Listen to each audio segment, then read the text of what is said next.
Балам тез шаршайды, ұйқысы қанбайды. Осы мәселелер сізді мазаласа, видеоны соңына дейін көруге кеңес беремін. Сәлем, құрметті достар, сіздермен Әсем Нұр. Бүгін сіздермен ең үздік деген ойын түрлерін ұсынатын боламын. Менімен бірге болыңыздар, каналыма тіркеліп, лайк басып, комментарий қалдыруды ұмытпаңыздар. Егер видео сіз үшін пайдалы болса, достарыңызбен бөлісе отырыңыз. Балам тез шаршайды, ұйқысы қанбайды. Осындай жағымсыз әсерлер сізді мазаласа, тыныс алу жаттығулары сізге көмекке келеді. Мектеп жасына дейінгі балалардың тыныс алу бұлшықеттері өте нәзік болып келеді. Сол себепті тыныс алу жаттығуларын жасау қажет. Тыныс алу жаттығуларын жасау арқылы балалардың тыныс алу бұлшықеттері жаттығады. Тыныс алу жаттығуын жасау барысында қандай ережелерді сақтау қажет? Бірінші ереже бөлмені жиі желдету, екінші ереже мұрынның таза болуы, үшінші ереже тыныс алу жаттығуын отырып немесе тұрып жасау қажет. Төртінші, тыныс алу жаттығуын жасау барысында иықты көтеріп емес, кеудені сәл-пәл көтеріп жасау қажет. Дұрыс тыныс алмаудың зияны қандай? Дұрыс тыныс алмаған адам тез шаршайды, әлсіздікті сезінеді. Егер адам ұйықтап жатқан кезде қорылдаса, бұл тыныс алу жүйесінің бұзылғанын көрсетеді. Сіздерге ең қызықты ойындарды ұсынатын боламын. Бұл ойынның аты желбағар деп аталады. Ол үшін түрлі түсті қағаздар, желім және қайшы қажет. Берілген суретті дөңгелектеп қиып шығамыз.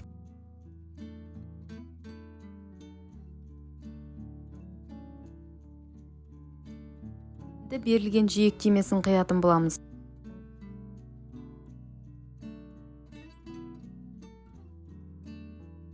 Қағаздың шетін бүктейміз. Кішкене қағаздың бөлігін алып түбіне жабыстырамыз.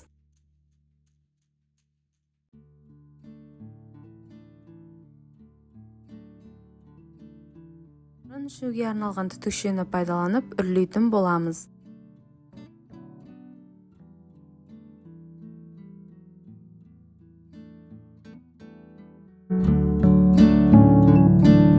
Мектеп жасына дейінгі баланы өсіретін әрі тәрбиелейтін іс-әрекеттің бірі ойын болып табылады.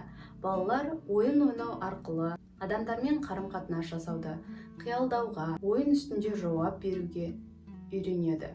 Ойын ойнау арқылы балалардың ой өрісі дамиды. Үстел үстінде ойналатын ойындар, мозаика, домино, лото.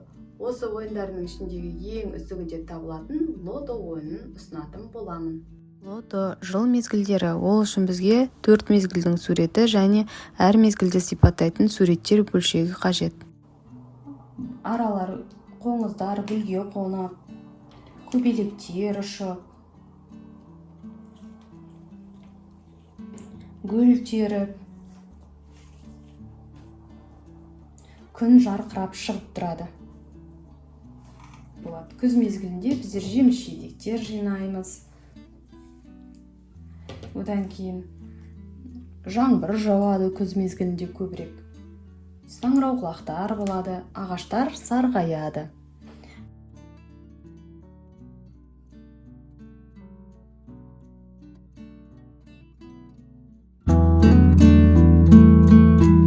Оқушылардың сабаққа белсенді қатысу үшін ең маңыздысы оқушылардың қызығушылығын ояту.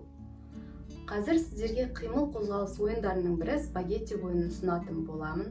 Қимыл қозғалыс ойынын ойнату арқылы біздер баланы шыдамдылық пен икемділікке баулайтын боламыз. Ол үшін біздерге арнайы сурет, қайшы, қалам, скотч және тоқыма жіп қажет.